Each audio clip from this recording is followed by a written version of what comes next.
Informasi pertama datang dari Presiden Joko Widodo yang mengklaim banyak pejabat Indonesia yang ditangkap dan dipenjara karena korupsi.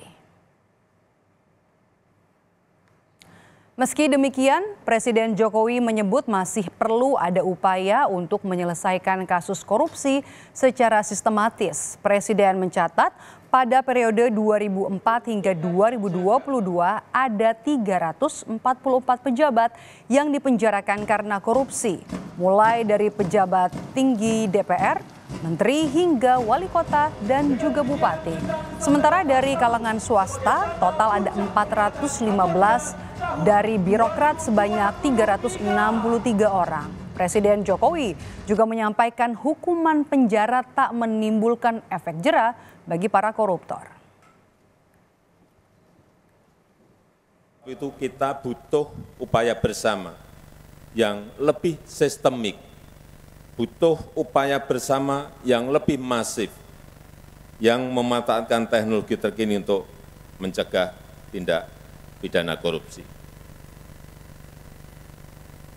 Kita perlu perkuat sistem pencegahan, termasuk memperbaiki kualitas SDM, aparat penegak hukum kita, sistem pengadaan barang dan jasa, sistem perizinan, sistem pengawasan internal, dan lain-lainnya.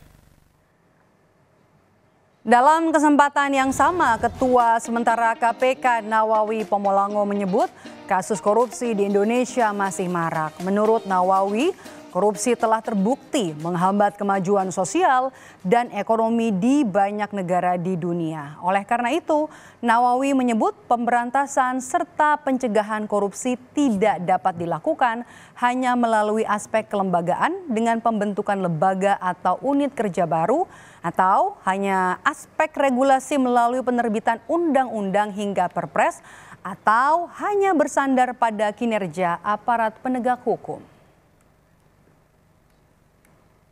Pencegahan dan pemberantasan korupsi tidak dapat dilakukan hanya melalui aspek kelembagaan dengan pembentukan lembaga unit kerja baru, atau hanya aspek regulasi melalui penerbitan berbagai peraturan perundang-undangan, atau hanya berdasar pada kinerja aparat penegak hukum.